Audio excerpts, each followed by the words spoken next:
முத்தமிழறிஞர் கலைஞர் அவர்களின் 102வது பிறந்த நாளில் அவரை என்றும் போற்றி வணங்கும் அமைச்சர் P. Geetha Jeevan. Periyar Maniammai institute of science and technology, Thanjavur. The world needs you. Doctor Srivarmas, அனைத்து நோய்களுக்குமான குணம். ஐபிசி தமிழ் நேயர்களுக்கு வணக்கம். இன்றைய நேர்காணல் நம்மோடு இணைந்திருப்போர் மூத்த பத்திரிகையாளர் தாமோதரன் பிரகாஷ்.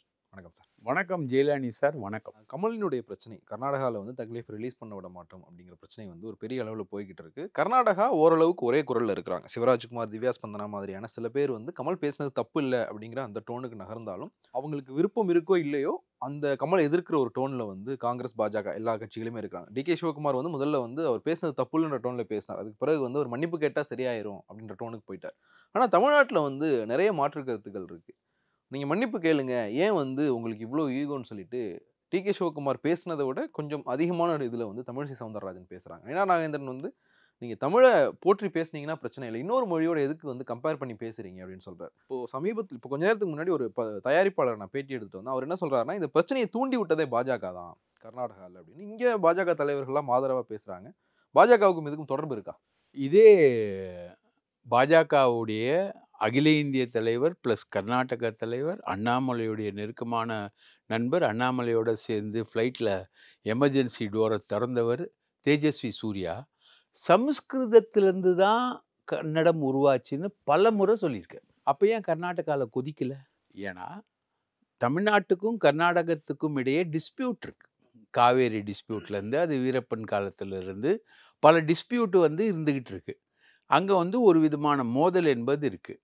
இந்த கன்னட வெறியர்கள் அப்படின்னு சொல்கிறாங்க இல்லையா, கன்னட சாலுவாலிய கட்சின்றது, இவங்க ஒரு 4 பேர் 5 பேர் தான். இப்போ இந்த பிரச்சனையை கிளப்புனதே வந்து பிஜேபி தான். இதே தேஜஸ்வி சூர்யாவுடைய இந்த ஸ்டேட்மெண்ட்டுக்கு ஏன் அங்கே எதிர்ப்பு வரல? அப்போது கன்னடம் வந்து சமஸ்கிருதத்துலேருந்து பிறக்கலாம், தமிழ்லேருந்து கன்னடம் பிறக்கக்கூடாது. கன்னட மொழியில் தமிழ் வார்த்தைகளும் இருக்குது, சம்ஸ்கிருத வார்த்தைகளும் இருக்குது, ரெண்டுமும் இருக்குது. அது இல்லாமல் துளு இருக்குது, ரைட்டுங்களா? பிராகிருதம், இதுலேருந்து மிக்ஸ் ஆனது தான் கன்னட மொழி, ரைட்டுங்களா? இந்த தமிழுக்கும் கன்னடத்துக்கும் கிட்டத்தட்ட இந்த திராவிடியன் மொழிகள் அப்படின்ற ஒரு கூறு வந்து இருக்குது. இதையே அவங்க பார்க்க மாட்டேறாங்க. ஸோ அதை தானே சொல்லியிருக்காரு. இப்போது கமல் ஏன் மன்னிப்பு கேட்கணும்? அதுக்கான அவசியமே இல்லையே. தமிழ் இல்லாமல் கன்னடம் இருக்கா? ரைட்டா? சம்ஸ்கிருதம் இல்லாமல் கன்னடம் இருக்கா? பிராகிருத துளு இல்லாமல் கன்னடம் இருக்கா? இதில் வந்து தமிழுக்கும் கன்னடத்துக்கும் இருக்கக்கூடிய வித்தியாசம் வந்து வர்றது வந்து இன்னொரு திராவிடியன் லாங்குவேஜ் துளு அங்கே இருக்குது, மிக்ஸ் ஆகுது. அதில் தான் அந்த ரொம்ப டீட்டெயில்டு டிஃப்ரென்ஸ் வந்து கன்னடத்துக்கும் தமிழுக்கும் வர்றது வந்து துளுலேருந்து தான், ரைட்டா? அதே மாதிரி இந்த பிராகிருதம், சம்ஸ்கிருதத்தோட இன்னொரு வடிவம் தான் பிராகிருதம். அந்த பிராகிருதத்தோட இன்வேஷன். நீங்கள் ஒரு சரியான உதாரணத்தை நான் உங்களுக்கு சொல்கிறேன்னா, நீங்கள் பார்த்துருப்பீங்க, மலையாளம் கன்னடம் மாதிரியே சவுத் இண்டியன் லாங்குவேஜ், கன்னடம் மாதிரியே இன்னொரு மாநிலத்தோட மொழி, இன்னொரு திராவிடியன் லாங்குவேஜ், இன்னொரு மாநிலத்தோட மொழி. கர்நாடகம் ஒரு மாநிலம், கேரளா ஒரு மாநிலம், ரைட்டா? நான் ஒரு பழமொழி, பழஞ்சொல்லுன்னு மலையாளத்தில் சொல்கிறேன், ஒரு பழமொழியை நான் சொல்கிறேன். பச்சை மலையாளம் இஸ் ஈக்குவல் டு கொடுந்தமிழ். கொடுந்தமிழ் தான் பச்சை மலையாளம். கொடுந்தமிழ்னா தமிழோட ஒரு ரா ஃபுட், இதுதான் பச்சை மலையாளம். நீங்கள் அந்த மொழியில் இருக்கக்கூடிய ஆதிவாசிகளுடைய பாட்டு, ஒரு அம்மா இப்போ நேஷ்னல் அவார்டு கூட வாங்கினாங்க, அந்த அம்மாவோட பாட்டை நீங்கள் ஆராய்ஞ்சு பார்த்தீங்கன்னா அது தமிழ் மொழி பாட்டு. தமிழ் மொழி தான் அங்கே வந்து இதுவாக இருக்குது. ஸோ நீங்கள் வந்து மலையாளத்தோட நாட்டுப்புற பாடல்களுக்குள்ளே நீங்கள் போகிறீங்கன்னா, வேடனோட லாங்குவேஜ் வந்து அவன் பாடுறது மலையாளம், ஆனால் தமிழில் உங்களால் புரிஞ்சிக்க முடியுது. வேடனோட லாங்குவேஜை நீங்கள் புரிஞ்சுக்கிறீங்கன்னா, வேடன் வந்து ஒரு ஒடுக்கப்பட்ட இனத்துலேருந்து வரான், மலையாளத்திலே ஒடுக்கப்பட்ட இனத்துலேருந்து அவன் வரான். அவன் யூஸ் பண்ணக்கூடிய அந்த லாங்குவேஜ், அவங்க அம்மா தமிழாக இருந்தாலும் அவங்க அப்பா வந்து ஒரு ஒடுக்கப்பட்ட இனத்தை சேர்ந்தவர். அந்த லாங்குவேஜ் வந்து நமக்கு எல்லாருக்குமே புரியறதுக்கு காரணம் வந்து அந்த லாங்குவேஜில் இருக்கக்கூடிய தமிழ் சொற்கள் தான். நீங்கள் பார்த்தீங்கன்னா 10 பாட்டு, 8 தொகை, 11 கீழ்கணக்கு, தொல்காப்பியம், இதெல்லாம் வந்து ஆதி கிரந்தங்கள்னு அழைக்கப்படுது மலையாளத்திலேயே. ஆதி கிரந்தங்கள் இது எதுவுமே கிடையாது. சிலப்பதிகாரத்தை எழுதிய இளங்கோவடிகள் வந்து சேர மன்னன், ரைட்டா? சேர மன்னன் பயன்படுத்திய துறைமுகம் வாஞ்சி. அதுதான் இன்னைக்கு கொச்சி. அதே மாதிரி கண்ணகி தான் பகவதி. கொடுங்கல்லூர் பகவதி வந்து கண்ணகி தான். ஸோ கண்ணகியை வணங்கக்கூடிய மக்கள், ரைட்டுங்களா? அந்த மக்கள் திரளில் வந்து இந்த ஆதி கிரந்தங்கள் எதுவுமே கிடையாது. தமிழில் தான் அந்த ஆதி கிரந்தங்கள் எல்லாமே இருக்குது. முழுக்க மலையாளம்ன்ற ஒரு தனி என்டைல்ட்டியாக போகுது. அது தனி என்டைல்ட்டியாக போகும்போது நீங்கள் நல்லா ஆராய்ஞ்சு பார்த்தீங்கன்னா அந்த மொழியோட கிராமர் காங்கா சாஞ்சா டானா தானா பாமா தான் நம்மளுது. அவங்க வந்து அப்படியே ஹிந்தி கிராமருக்கு போகிறாங்க. காய்கங்கா பாய்ப்பமா அப்படி போகிறாங்க. ஸோ தமிழ் லாங்குவேஜ் கிராமர் வந்து சான்ஸ்கிரிட்டைஸ்டு கிராமர், ரைட்டுங்களா? இதுதான் வந்து மலையாளம். அதாவது குஜராத்லேருந்து வந்த ஒரு வர்மாக்கள்னு ஒரு டீம், அவங்க வந்து உள்ளே வராங்க, ரைட்டா? உள்ளே வந்து மன்னர்களை பிடிக்கிறாங்க. மன்னர்களை எதெல்லாம் காமிச்சு மயக்கிறாங்கன்றதுல நமக்கு மாற்று கருத்துக்கள்லாம் உண்டு. பலதை காமிச்சு மயக்கிறாங்க, ரைட்டா? அவங்க வந்து இவங்க கீழே விழுறாங்க. அந்த மன்னர்கள் வந்து வர்ணாசிரம அமைப்பை உருவாக்குறாங்க. அதில் ஒரு செட்டு நம்பூதிரிகள் வந்து கல்யாணமே பண்ணிக்க மாட்டானுங்க, ரைட்டுங்களா? அந்த மாதிரிலாம் ஒரு வர்ணாசிரம அமைப்பை வந்து உருவாக்குறாங்க. அந்த வர்ணாசிரம அமைப்பு மூலமாக ஒரு மொழியை திணிக்கிறாங்க, ஒரு மொழியை உருவாக்குறாங்க. அதுக்கு முன்னாடி வரைக்கும் என்ன? தமிழ். அதே மாதிரி தான் கன்னடம். துளு மற்றும் பிராகிருதம் ப்ளஸ் தமிழ் இதெல்லாம் சேர்ந்து உருவாகிறது தான் கன்னடம். இப்போது தைரியம் இருந்தால் அவங்க வந்து அந்த மொழிகளில், இந்த 3 மொழிகள்லையுமே தெலுங்கு, மலையாளம், கன்னடம், இந்த 3 மொழிகள்லையும் இருக்கக்கூடிய சமஸ்கிருத சொற்களை நீக்கிட்டு அந்த மொழிகளை ப்ரெசென்ட் பண்ண சொல்லுங்கள், அது தமிழ் மொழி தான். நீங்கள் அப் டு பெங்கால் வரைக்கும் இருக்குது. பல மொழிகள் திராவிட பரம்பரையிலேருந்து வந்தது. அப்போது திராவிட பரம்பரையிலேருந்து வந்ததில் மிகவும் மூத்த மொழி, இன்றைக்கி வரைக்கும் தனித்தன்மையோட சமஸ்கிருதம் இல்லாமல் இயங்கக்கூடிய ஒரே மொழி எது? தமிழ். அதில் மாற்று கருத்தே கிடையாது யாருக்கும். ஸோ அந்த மொழியோட இன்ஃப்ளூயன்ஸ்லேருந்து வரும்பொழுது அந்த மொழியிலிருந்து பிறந்தது கன்னடம் அப்படின்னு சொல்லலாம்ல. அது ஒரு பிரயோகம் தானே. அப்போ தேஜஸ்வி சூர்யா சம்ஸ்கிருதத்துலேருந்து பிறந்தது கன்னடம்னு சொல்கிறார் இல்லையா? அவர் எதை வச்சு சொல்கிறாரு? சம்ஸ்கிருத வார்த்தைகளை வச்சு தானே சொல்கிறாரு. அதே மாதிரி தமிழ் வார்த்தைகள் இல்லைன்னு சொல்ல முடியுமா? கன்னடத்தில் முழுக்க தமிழ் இருக்குது. மலையாளத்தில் தமிழ் வார்த்தைகள் இல்லைன்னு சொல்ல முடியுமா? இருக்குது. தெலுங்கில் தமிழ் வார்த்தைகள் இல்லைன்னு சொல்ல முடியுமா? இருக்குது, ரைட்டா? எல்லாமே இருக்குது. அப்போது இந்த மொழிகளுக்கு எல்லாமே இடையில ஒரு மொழி பிராகிருதம்னு ஒரு மொழி இடையில பூந்து வந்திருக்கு. அரசவைக்குள்ளே நுழைஞ்சிருக்கு, அரசர்களின் அந்தப்புறங்களில் நுழைஞ்சிருக்கு, அது மூலமாக கோவில்களில் நுழைஞ்சிருக்கு, கோவில்கள் மூலமாக வர்ணாசிரமம் ஏற்பட்டிருக்கு. அப்போது கமல் எதிர்க்கிறது எது? இந்த வடவர்களின் ஆதிக்கத்தை, வடவர்கள் மூலமாக மொழிகள் சிதைக்கப்பட்டு புதிய மொழிகளாக வடிவமைக்கப்பட்டதை தான் அவர் சொல்கிறார்.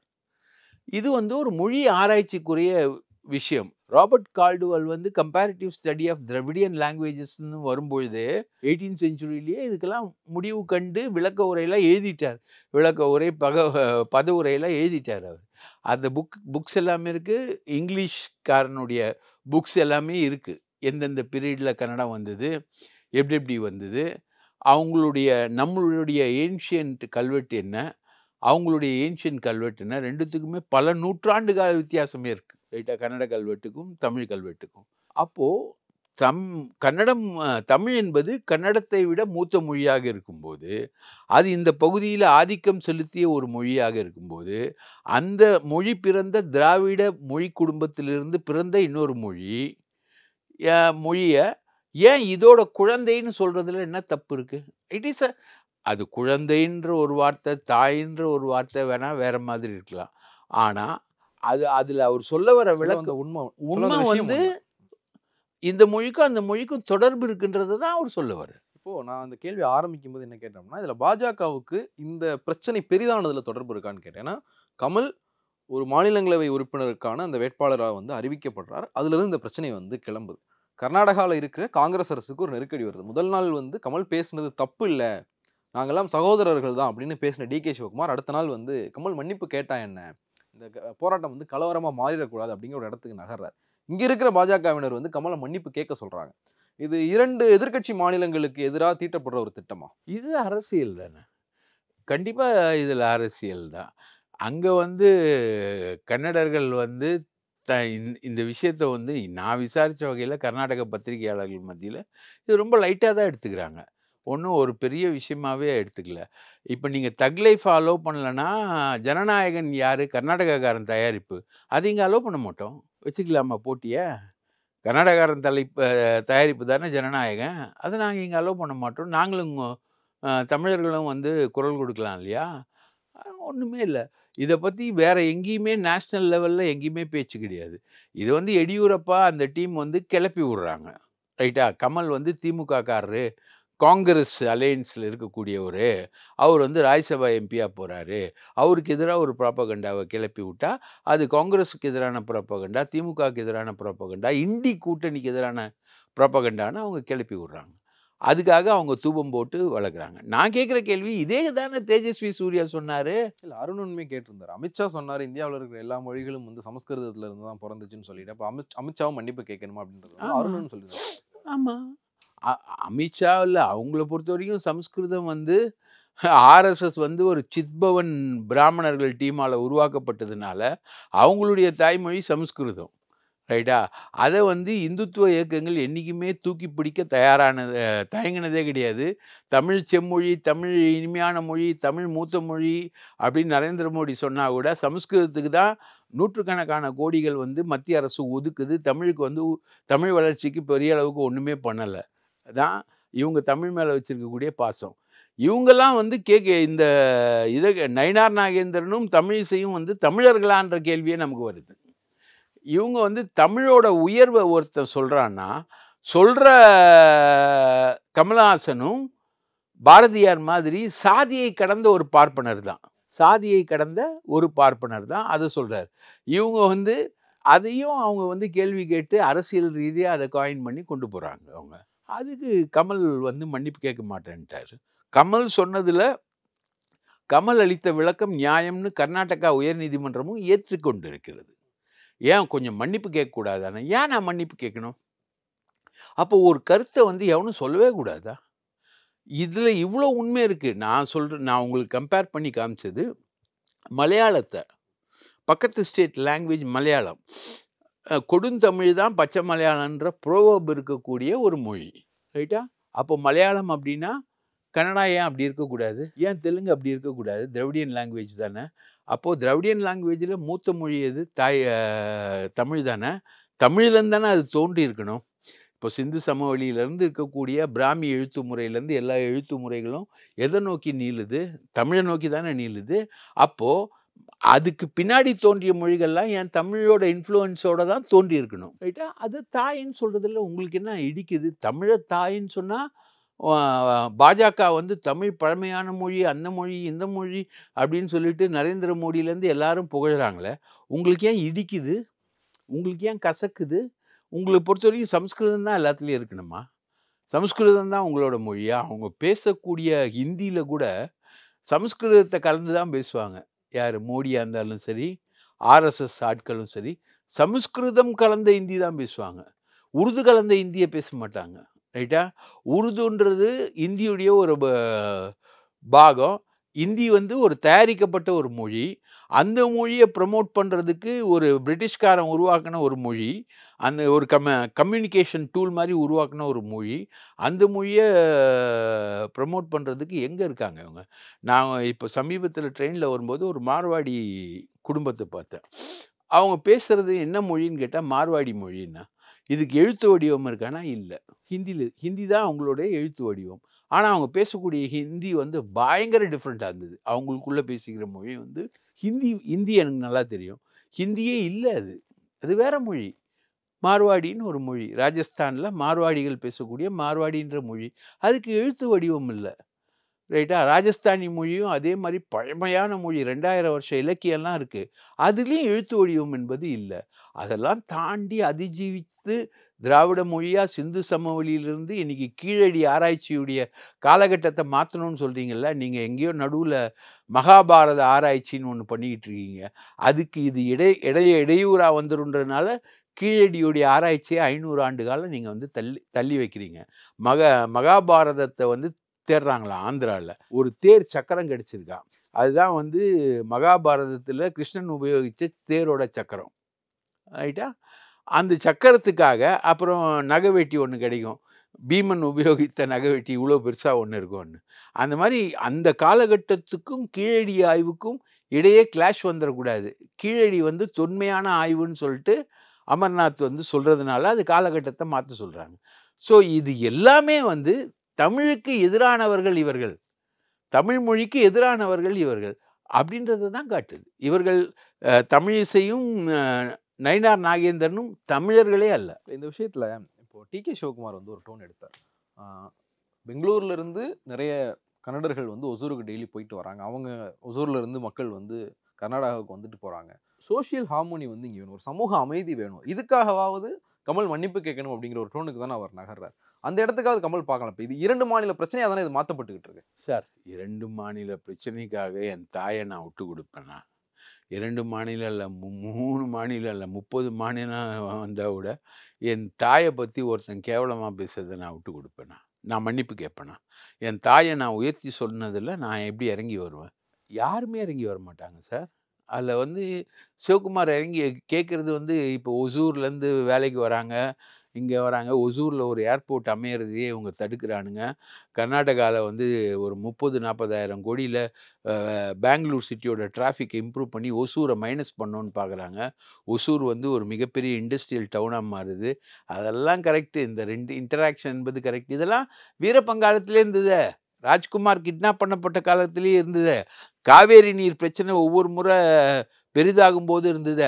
இப்போ பயங்கரமாக மழை பெஞ்சு இவங்களுக்கே தெரியாமல் அதிகமான காவேரி நீரை மேட்டூரில் திறந்து விட்ற இந்த பிரச்சனை ஒரு காலத்தில் காவேரி பிரச்சனையாக உருவெடுத்து தமிழர்கள் கன்னடர்கள் மோதல்ன்ற மாதிரி உருவெடுத்து மிகப்பெரிய கோலார் தங்கவயல் பகுதிகள் எல்லாத்தையும் இன்றைக்கும் தமிழர்கள் அதிகமாக வாழக்கூடிய பகுதி. பெங்களூர் என்பது கிட்டத்தட்ட தமிழ் பகுதி தான். அது தமிழர்கள் அதிகமாக இருக்கக்கூடிய பகுதி தான். இன்னும் நான் ஷிமோகாலாம் போயிருக்கேன். ஷிமோகாவில் ஒரு சங்கராச்சாரியாரோட ஆசிரமத்தை பார்க்கறதுக்காக போயிருக்கேன். ஞான பிரஸ்னேந்திர சரஸ்வதி.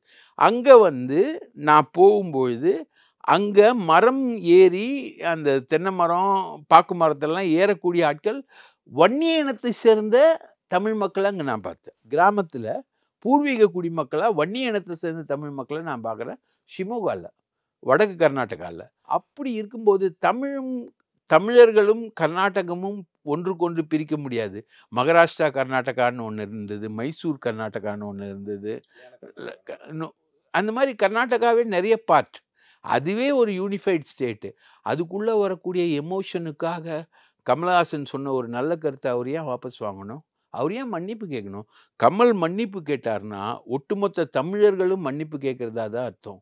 தமிழர்களுடைய கலாச்சாரத்தை வந்து கமல் வந்து காங்கிரஸ் அப்படின்ற ஒரு ஜி.கே. சிவகுமார் என்கிற ஜக்கி வாசுதேவோட சிஷ்யனுக்கு காலடியில் எடுத்து கொடுக்குற மாதிரி தான் அர்த்தம். இல்லை, இப்போ இந்த இடத்துல வந்து பாஜக 2 மாநிலங்களையுமே வந்து ஒரு 2 மாநில ஆளுங்கட்சிகளையும் ஒரு நெருக்கடிக்குள்ளே தள்ளியிருக்கா? இல்லை, அவங்களுக்கு வந்து கர்நாடகா தான் முக்கியம். அவங்களுக்கு தமிழ்நாடை பற்றி கவலையே கிடையாது. 2 மாநில ஆளும் கட்சிகளையும் சொல்கிறேன். ஆனால் இங்கே சீமான் வந்து திமுக மேலே ஒரு விமர்சனத்தை வைக்கிறார். கமல் பேசி இவ்வளோ நாள் ஆச்சு, கர்நாடகாவில் அவ்வளோ பேசுகிறாங்க, இப்போ வரைக்கும் தமிழ்நாடு முதலமைச்சர் இந்த விவகாரம் தொடர்பாக பேசவே இல்லை அப்படிங்கிற இடத்துக்கு நகர்த்துறார். அங்கே வந்து டி.கே. சிவகுமார் கமலை மன்னிப்பு கேட்க சொல்லுங்க அப்படிங்கிற இடத்துக்கு நகர்றார். சித்தராமையா வந்து கமல் வரலாறை படிக்கணும் அப்படிங்கிற மாதிரியான ஒரு புள்ளிக்கு நகரும் போது 2 மாநில ஆளும் கட்சிகளை பாஜக ஒரு நெருக்கடிக்குள்ளே தள்ளியிருக்கா? ஆமாம், அது உண்மைதான். 2 மாநில ஆளுங்கட்சிகளை வந்து நெருக்கடிக்குள்ளே தள்ளணும். இண்டி கூட்டணிக்குள்ளே ஒரு குழப்பத்தை உருவாக்கணும். கர்நாடகா வந்து காங்கிரஸ் ஆளக்கூடிய ஒரு மாநிலமாக இருக்குது. 2 எதிர்க்கட்சி ஆளக்கூடிய மாநிலங்கள், பிஜேபி ஆளக்கூடிய மாநிலங்களில். அங்கே வந்து கன்னட இனவெறியை வந்து தூண்டி விடுறது மூலமாக அவங்களுக்கு ஏதாவது ஒரு வாக்குகள் கிடைக்குமா அப்படின்ற ஒரு முயற்சி தான். அவங்களுக்கு ஏம் வந்து கர்நாடகா தான். ரைட்டா? கர்நாடகாவுக்குள்ள வந்து ஒரு இனவெறியை தூண்டி விட்டு அதை விட்டு இதை விட்டு கொண்டு வராங்க. ஆனால் நான் வந்து கர்நாடகாவில் நான் வாழ்ந்திருக்கேன். ஜெயலலிதாவுடைய சொத்து குவிப்பு வழக்க இப்போ 5 வருஷம் 6 வருஷம் அங்கேயே உட்காந்து நான் பார்த்துருக்கேன். நான் பார்த்த வரைக்கும் அங்கே வந்து கன்னட இனவெறி என்பது இல்லை. ஒரு சில பேர் தான் கொடி பிடிச்சி 4 பேர் கோஷம் போடுவானுங்களே, அவங்கள வந்து கர்நாடக மக்கள் மதிக்கிறதே இல்லை. ஆனால் இப்போ வந்து பாஜக அந்த ரோல் எடுக்குது. எத்த தின்னா பித்தம் தெளியும்னு எப்படியாவது ஆட்சிக்கு வரணும் கர்நாடகாலன்னு நினைக்கிற பாஜக அதை அந்த ரோலை எடுக்குது. கர்நாடகா எலெக்ஷன்ஸ் வரப்போகுது, அதுக்காக அந்த ரோலை அவங்க எடுத்து குழம்பிய குட்டையில் மீன் பிடிப்பார்கள்ல, அந்த வேலையை அவங்க செய்கிறாங்க. அதில் அவங்க ஜெயிக்க போகிறது இல்லை. இந்த issue is going to tie. அது அவருடைய ஒரு விமர்சனம், ஒரு கருத்து, அது அவ்வளோதான். அதுக்கு மேலே ஒன்றும் இல்லை. தேஜஸ்வி சூர்யா சொன்னது, அமித்ஷா சொன்னது, இப்போ அருணன் சொன்ன மாதிரி அமித்ஷா சொன்னது, தேஜஸ்வி சூர்யா சொன்னது, இதுக்கெல்லாம் முதல்ல பதில் சொல்லிட்டு கமல் சொன்னதை வந்து கேள்வி கேட்கலாம். இப்போ இந்த விஷயத்தில் வந்து இப்போ நீங்களே பேசும்போது ஒன்று சொன்னீங்க, இப்போ தக் லைஃப் அங்கே ரிலீஸ் பண்ணப்பட விடலை அப்படின்னா ஒரு கன்னடரால் தயாரிக்கப்படுற ஜனநாயகன் படத்துக்கு இங்கே பிரச்சனை வந்தால் என்ன பண்ணுவாங்க அப்படிங்கிற ஒரு புள்ளிக்கு நகர்றீங்க. இதை வந்து சில அரசியல் தலைவர்களுமே சொல்கிறாங்க. தமிழக வாழ்வுரிமை கட்சி தலைவர் வேல்முருகன் வந்து சொல்கிறார், கன்னட படங்களை வந்து நாங்கள் இங்கே ஓட அனுமதிக்க மாட்டோம் அப்படின்னு. இது திருப்பி ஒரு ரிஃப்ட் நோக்கி தானே போகும். ஆமாம், நீங்களே சொல்கிறீங்க கர்நாடகாவில் மக்களுக்கு இது பெருசாக இதில் உடன்பாடு இல்லை. ஆனால் இங்கே இருக்கிற தலைவர்கள் திருப்பி வந்து இது இவங்க ஒரு மோதல் எடுத்து கொண்டு போனாங்கன்னா அந்த மக்கள்கிட்ட எடுபடும். பாஜகவினுடைய திட்டத்துக்கு இவங்களுக்கு தெரியாமலே இவங்க பலியாகிறாங்களா? கண்டிப்பாக. சீமானும் சரி, வேல்முருகனும் சரி, அந்த இன உணர்வை தூண்டி விடுறது தான். அதுக்குள்ளே ஏதாவது கெயின் பண்ண முடியுமா? அட்டென்ஷன் சீக்கிங் சொல்லுவாங்க இல்லையா, அதுதான். இப்போது அண்ணா பல்கலைக்கழகம் விவகாரம் முடிஞ்ச பிறகு சிடிஆர்லாம் ரிலீஸ் பண்ணிகிட்ருக்காரு அண்ணாமலை. அட்டென்ஷன் சீக்கிங் தான் அது. யார் அந்த சார்னு தெரிஞ்சிருந்தால் அவங்க போயிட்டு அந்த கோர்ட்லேயே சொல்லியிருக்கலாம், சிடிஆர் எல்லாம் காமிச்சிருக்கலாம், எவிடன்ஸ் எல்லாம் காமிச்சிட்டு யார் அந்த சாருன்னு கேட்டிருக்கலாம், எஸ்ஐடியோட விசாரணையை வந்து முன்ன கொண்டு போயிருக்கலாம். அதெல்லாம் பண்ணாமல் அவர் பண்ணுறாரு இல்லையா, அந்த மாதிரி ஒரு அட்டென்ஷன் சீக்கிங் தான். இந்த இனவெறி என்பது தமிழ்நாட்டிலையும் ஆபத்து. சீமானோட இனவெறி என்றைக்குமே ஆபத்து. அதில் வந்து மாற்று கருத்தே கிடையாது. சீமான் வந்து எல்லாருக்கும் பிறப்பை வந்து ஆராய்ச்சி பண்ணிட்டு தான் அவர் பேசுவார். எல்லாரோட பிறப்பையும் ஆராய்ச்சி பண்ணால், அவரோட பிறப்பை ஆராய்ச்சி பண்ணால் அது எங்கேயோ இருக்கும். அந்த மாதிரி தான் சீமான் பேசுவார். இது எல்லாமே வேல்முருகனும் அது அட்டென்ஷன் சீக்கிங் தான். வேற மேஜர் பொலிட்டிக்கல் பார்ட்டிஸ் தமிழ்நாட்டில் ஒன்றும் கருத்து தெரிவிக்கலையா? சரி, திமுக சொல்லன்னு சொல்கிறீங்க, ஏன் அதிமுக ஒன்றும் சொல்ல? இல்லை, அமைச்சர் கே நேரு சொல்லியிருக்காரு, கமல் வந்து பேசுனது சரிதான் அப்படின்றது நேரு சொல்லியிருக்காரு. இல்லை, திமுகவில் தமிழக முதல்வர் எதுவும் சொல்லன்னு சொல்கிறீங்கல்ல, அதிமுகவில் எடப்பாடியும் எதுவும் சொல்லியே, தமிழ்நாடு காங்கிரஸ்லேயும் எதுவும் சொல்லியே. அங்கே காங்கிரஸ் ரூலிங் ஸ்டேட் தானே, இங்கே தமிழ்நாடு காங்கிரஸும் எதுவும் சொல்லியே. ஸோ இங்கே இருக்கக்கூடிய மேஜர் ஆட்களுக்கு இது பிரச்சனை இல்லை, அங்கே இருக்கக்கூடிய மேஜர் ஆட்களுக்கு பிரச்சனை இல்லை. சிவகுமார் பேசுகிறாரு, எடியூரப்பா பேசுகிறாரு, சித்தராமையாவும் பேசுகிறார், அவ்வளோதான். இவ்வளோதான். அது ஒரு இஷ்யூவாக அங்கே போயிருக்கே தவிர, ஒரு இஷ்யூ, ஒரு ரே ஆஃப் லைட், அவ்வளோதான். அது நீ ஏற்றுக்கோ ஏற்றுக்காமல் போ, பாரு பார்க்காம போ, அவ்வளோதான். அது முடிஞ்சு போச்சு. அதை வந்து நம்ம அதை ஜென்ரலைஸ் பண்ணால் என்ன ஆகுன்றது தான் நான் சொன்ன ஒரு இஷ்யூ. கர்நாடகாரன் தயாரிக்கிற ஜனநாயகன் வந்து தமிழ்நாட்டில் ரிலீஸ் பண்ணாமல் போச்சுன்னா அது என்ன, கர்நாடகாரன் அங்கே எதிர்ப்பு தெரிவிக்கிறான், அதனால் கர்நாடகா என்டையராக எதிர்ப்பு தெரிவிக்கலை. கர்நாடகா ஹைகோர்ட்டும் வந்து அந்த மாதிரி ஒரு அப்சர்வேஷன்ஸ்குள்ளே வரல, ரைட்டா? அந்த படம் ரிலீஸ் ஆகணுன்றது கமலுடைய விளக்கத்தை அவங்க ஏற்றுக்கிறாங்க. என்ன மன்னிப்பு கேட்கல அப்படின்ற ஒரு ஜட்ஜு சொல்கிறாரு. அந்த நீதிபதி மேலேயே பல விமர்சனங்கள் இருக்குது ஏற்கனவே. அதுக்குள்ளே நம்ம போக விரும்பல, நீதித்துறை விமர்சனங்களுக்குள்ளே. அவர் ஒன்று கேட்டார், அவ்வளோதானே தவிர அதோடு இந்த பிரச்சனை முடியுது. இது வந்து திராவிட மொழி குடும்பத்தோட பிரச்சனை, ஆரியர்களோட இன்வேஷனில் வந்த காயத்தால் விளைந்த விஷயங்கள் தான் இது எல்லாமே, ரைட்டா? இவங்க கொண்டு வந்த வர்ணாசிரமமும் சனாதனமும் உருவாக்கிய விஷயங்கள் தான் இவை எல்லாமே. இது ஆரியன் இன்வேஷன் வந்து திராவிட நிலத்தில் உருவாக்கிய சாதிகளையும் மொழியையும் கோவில்களையும் அரண்மனைகளையும் அவங்க கையாண்ட விதத்தில் வரக்கூடிய விஷயங்கள்லேருந்து உருவான ஒரு எதிர்ப்பு. இது ஒரு பரம்பரை எதிர்ப்பு, இது ஒரு வரலாற்று எதிர்ப்பு. இது வந்து பகுத்தறிவுவாதிகள் ரொம்ப நாளாக சொல்லிக்கிட்டு இருக்கக்கூடிய விஷயம்தான் இது. இந்த திராவிட மொழி குடும்பம், இதுதான் திராவிட மாடல், இதுதான் திராவிடம், இதுதான் திராவிட இயக்கத்தோட அடிப்படை மூலப்புள்ளி. இந்த பிரச்சனையுடைய மூலப்புள்ளிக்கு வந்துட்டீங்கன்னு நினைக்கிறேன். அதுதான் அடிப்படை. இதுதான் திராவிடம் தான் அடிப்படை. இந்த திராவிடத்தை மறுதளிக்கிறவங்க இருக்கக்கூடிய சீமான் திராவிடத்தை மறுதளிக்கக்கூடியவர், ரைட்டுங்களா? அவங்க பேசலாம். பாஜக திராவிடத்தை மறுதளிக்கக்கூடியவங்க. ஆனால் தமிழை வந்து ப்ரைஸ் பண்ணி அதை பெரிய அளவுக்கு கொண்டு போன பாஜக இன்னைக்கு அதில் தடுமாறி எதிர் திசையில் பேசுகிறதும், தமிழ் இசைன்னு தமிழில் பேர் வச்சுக்கிட்டு இருக்க ஒரு அம்மா பேசுகிறதும் ரொம்ப கேவலமான ஒரு விஷயமா இருக்குது. இது தமிழுக்கான ஆட்கள் இவர்கள் இல்லை என்பதை காட்டுது. பரமக்குடியில் பிறந்து ஒரு உயர் சாதியில் பிறந்த ஒரு மனுஷன் அவர் பேசக்கூடிய திராவிட தத்துவத்துக்கான ஆராய்ச்சி, அதுக்கான விஷயங்களில் இருக்கக்கூடிய தமிழ் ஆதரவு கூட பாஜகவினர்கிட்ட இல்லாத இருக்கிறது நம்ம எப்படி பார்க்க முடியும்? இப்போ இந்த விவகாரத்தில் இதுக்கு முன்னாடியும் கர்நாடகாவில் நிறைய பேர் மன்னிப்பு கேட்கணுன்ற மாதிரியான விஷயங்கள் வந்திருக்கு. ரஜினி தொடர்பாக வந்திருக்கு. ரஜினி மன்னிப்பு கேட்கணும். ரஜினி மன்னிப்பு கேட்டார். அவர் ப்ரொடியூசருக்காக கேட்டார். இங்கே கமலே ப்ரொடியூசர்ன்றதுனால அவர் ஒரு கால் எடுக்க முடியும், நான் மன்னிப்பு கேட்க மாட்டேன் அப்படின்னு. ஏன் தமிழ் திரையுலகம் கமலுக்கு ஆதரவாக நிற்கலை? அதுக்கு நல்ல கேள்வி. தமிழ் திரையுலகம் ஆதரவாக நிற்கலை. ஏன் விஜய் எங்கே போனார்? விஜய் பேச வேண்டியது தானே. அவர் திரையுலகத்தை தாண்டி அவர் படத்தெல்லாம் விட்டு அவர் அரசியலுக்கு குதித்து தமிழக வெற்றி கழகம்னு ஒன்று ஆரம்பித்து வச்சுருக்காருல, அவர் ஏன் பேசலை? ஏன்னா ஜனநாயகத்தோட ப்ரொடியூசர் கர்நாடகாக்காரன், அதனால் அவர் பேசலை. ரைட்டாக ரஜினி பேசியிருக்கலாம். ரஜினிக்கு நேச்சுரலாக கர்நாடகம் பெங்களூரில் தான் பிறந்து வளர்ந்தவர், அங்கே இருந்துட்டு தான் தமிழ் திரைப்படங்களுக்குள்ளே அவர் வளர்ந்தவர். அவர் பேசலாம், அவரும் பேசலை. மற்றவர்கள் யாருமே பேசலை. நடிகர் சங்கம் கூட இதில் பெருசாக ரியாக்ட் பண்ணல. நடிகர் சங்கமும் ரியாக்ட் பண்ணல, ப்ரொடியூசர் கவுன்சிலும் ரியாக்ட் பண்ணல, திரைப்படம் சம்பந்தமான வணிகத்தில் ஈடுபடக்கூடிய ஆட்களும் பேசல. பெரிய டைரக்டர்ஸ் இருக்காங்க இல்லையா, வரலாற்றை புனைந்து ஆராய்ந்து எழுதி படம் எடுத்த மணிரத்னம் மாதிரி ஆட்கள் பேசல. ரைட்டுங்களா? மணிரத்னம் படம் தான் இது. ஆமாம், அது இல்லாமல் அவங்களும் பேசல. அதே மாதிரி நீங்கள் பார்த்தீங்கன்னா எல்லாத்துக்கும் மேலே உலகத்துக்கே இறைவனாக நிற்கிற இளையராஜா பேசல. பாஜக எம்பி, அவர் தமிழகத்தில் சார்ந்தவர், பண்ணைபுரத்துலேருந்து உருவானவர், அவரும் பேசலை. யாருமே பேசலையே. மன்சூர் அலிகான் கூட பேசலை இதில். ரைட்டுங்களா? தங்கர் பச்சான் ரொம்ப பெருங்கோபமும்னு ஒரு படத்தை ரிலீஸ் பண்ணியிருக்கார், அவரும் அந்த மாதிரி ஆட்கள் கூட பேசலை. யாருமே பேசலை. ஏன் பா ரஞ்சித் எங்கே போனார்? ரைட்டா? இன உணர்வுகளுக்காக மற்ற உணர்வுகளுக்காக குரல் கொடுக்கக்கூடிய பா ரஞ்சித், ஆதி மனிதனை தேடி எப்பவுமே போகக்கூடிய பா ரஞ்சித், ஏன் அதில் கன்னட மொழியில் இருக்கக்கூடிய திராவிட தன்மையை கமல் சொன்னதை பற்றி, அதுக்கு வரக்கூடிய எதிர்ப்பை பற்றி ஏன் பேசலை? சுயநலம்தான். அவர் பேசினாரு, அவர் அடி வாங்கட்டும். அவர் படம் ஒரு 25 கோடி ரூபா பிஸ்னஸ் அடி வாங்குது, அவர் அனுபவிக்கட்டும். எதுக்கு நம்ம அதில் நம்ம ஏன் மூக்க நுழைக்கணும்? அவங்க அந்த படத்தை எடுத்தாங்கன்னா தக் லைஃப் ஃபெயிலியர் ஆகட்டும், நமக்கு நல்லது தானே. இந்த மாதிரி ஒரு கருத்தை சொன்னதுனால ஃபெயிலியர் ஆச்சுன்னு வந்ததுன்னா, எப்படியோ ஒன்று அந்த படம் ஃபெயிலியர் ஆச்சுன்னா நல்லது தானே அப்படின்றது தானே அவங்களுக்கு இருக்குது.